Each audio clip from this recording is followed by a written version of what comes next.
یہ کہا جاتا ہے کہ جب قیامت کا دن آئے گا تو اس وقت اللہ جب سب کو پھر سے اٹھائیں گے تو کہا جائے گا کہ قبروں سے اٹھو.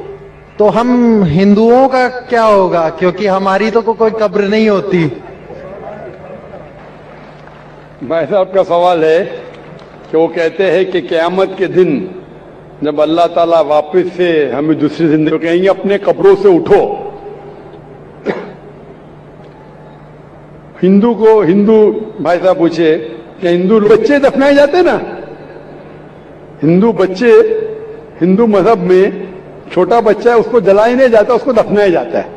پھر بھی کئی مسلمان ہیں جو ڈوب کے مرتے ہیں، جو جل کے مرتے ہیں، ان کو بھی دفنایا نہیں جاتا ہے، جن کی ہمیں ملتی نہیں. یہ جب اللہ نے کہ آپ قبر میں سے لے آ جائیں گے، جو بھی انسان مر چکا ہے اس کے نئی زندگی دی جائیں گے. قرآن مجید میں اللہ تعالیٰ فرماتا ہے کہ اللہ پھر موت دیں گے، پھر سے جان ڈالیں گے. تو اللہ جان ڈالیں گے، چاہے وہ قبر میں ہے، چاہے جلا دیا گیا ہے، چاہے ڈوب گیا ہے، جو بھی حالت میں ہے اللہ اس انسان میں پھر سے جان ڈالیں گے. اور اللہ تعالیٰ کو جان ڈالنا بہت آسان ہے، چاہے آپ دفنائے گئے ہیں یا چاہے جلا دیے گئے. اللہ تعالیٰ فرماتے جب غیر مسلم کے اعتراض کرتے اللہ سے اور اللہ سے پوچھتے ہیں کہ جب آپ دفنائے جائیں گے اور قیامت کے روز جب انسان، جیسے آپ پوچھ رہے نا اللہ تعالیٰ جو قبر میں ان کو اٹھائیں گے، ہم قبر تو نہیں گئے، تو لوگ پوچھتے ہیں، قرآن مجید میں کا ذکر ہے سورہ قیامت میں کہ اللہ تعالیٰ ہڈیاں کو کیسے جوڑیں گا. تو اللہ تعالیٰ فرماتے ہیں اللہ ہڈیاں کو نہیں جوڑ سکتا ہے، لیکن اللہ تعالیٰ ہڈیاں کو ہی نہیں جوڑ سکتا ہے، آپ کے انگلیوں کے پور کو جوڑ سکتا ہے. انگلیوں کے پور. آپ سوچتے ہیں اللہ تعالیٰ کیوں کہتا ہے کیا انگلیوں کے پور کو جوڑ سکتا ہے. آج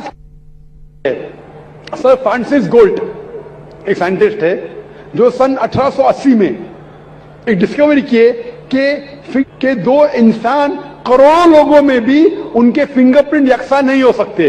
تو اللہ تعالیٰ فرماتے ہڈیوں کو تو چھوڑو، میں سکتا ہوں اور ہو بہو ویسے پیدا کر سکتا ہوں. تو اللہ کے لیے پھر سے جان ڈالنا بہت آسان ہے، چاہے وہ انسان دفنایا ہے یا جلایا دیا گیا ہے یا ڈوب کے مرا ہے. اللہ کو پھر سے جان ڈالنے میں چاہے وہ مسلمان مرا فیکن، اور پھر سے ہمیں نئی زندگی دی جائیں گی اور پھر حساب کتاب کیا جائے گا. اور حساب کتاب میں اگر آپ کے احکامات پہ عمل کیے تو انشاءاللہ آپ جنت میں جائیں گے، اس دنیا کے امتحان میں سفلتا پائیں گے. لیکن اگر ان کے احکامات پہ آپ نے نہیں چلے، ان کے مطابق نئی زندگی بسر کرے، تو آپ اس زندگی میں اور میں اسٹوڈنٹ ہے سر. ایکچولی یہ ریلیجن ہونا ہی نہیں چاہیے میرے خیال سے. تو یا تو بہت سارا وار ہوتا ہے، آپ نے بولا پھر نہیں رہے گا، ہیومینٹی رہے گا، نہیں تو وار بھی نہیں رہے گا. تو ریلیجن ہونا ہی نہیں چاہیے کانسیپٹ. ریلیجن کیوں ہوتا ہے؟ کیا آپ ہیلپ کریں گے اس کے لیے؟ بھائی صاحب کا سوال ہے کہ ریلیجن ہونا ہی نہیں چاہیے، بھائی چارہ بڑھتا ہے، وار ہوتا ہے، صرف ہیومینٹی ہونا چاہیے. بھائی صاحب نام کے بیکسن جارج. کون سے مائکرو فون پہ ہاتھ اوپر کریں گے؟ جارج بولیے سر. پیچھے والی مائکرو فون. میں چاہوں گا کہ اگر یہ مانیٹر آن کریں گے، دیکھ سکتا ہوں شخص کو، تو جواب دینے کا انداز کچھ اور ہوتا ہے.